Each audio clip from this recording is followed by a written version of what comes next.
সবচেয়ে বেশি বৈষম্য শিকার করা হয়েছে, সবচেয়ে বেশি বৈষম্য শিকার মুসলমান।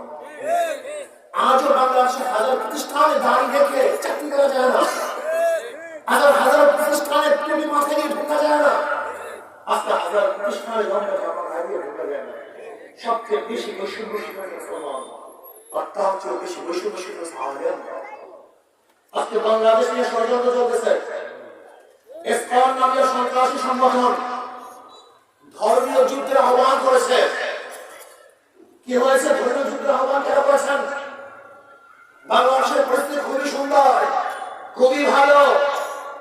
গত কয়েকদিন আগে দুর্গা পূজা হয়ে গেছে, কোন জায়গায় কোনো অঘটন ঘটেনি, বরং অঘটন ঘটাবার জন্য বহু ষড়যন্ত্রকারী ষড়যন্ত্র করছিল, কিন্তু এদেশের মানুষ সচেতন থাকার কারণে অঘটন ঘটাতে পারে নাই। আজকে ইসলাম পরিকল্পিতভাবে বাংলাদেশে ধর্মীয় দাঙ্গা এবং যুদ্ধ করার জন্য প্রস্তুতি গ্রহণ করেছে।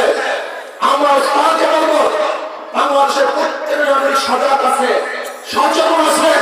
যদি ইসলাম বাড়াবাড়ি করে তাহলে বাংলাদেশের সরকার সক্ষম রাখতে হবে। ইসলামের আন্দোলন করে সংগ্রাম করে যুদ্ধ করবে। সাবধান হয়ে যাও।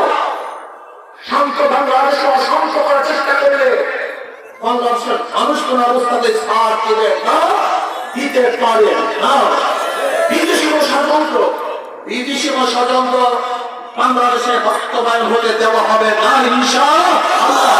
কাজে আসুন, আগামী নির্বাচনে ঐক্যবদ্ধভাবে নীতি আদর্শকে রক্ষা করার জন্য, বাস্তবায়ন করার জন্য শান্তির প্রতি ধাক্কা, সবার প্রতি ধাক্কা। বললাম নাকি মুসলমানরা হাত করে ব্যবহার করে কি পারে না?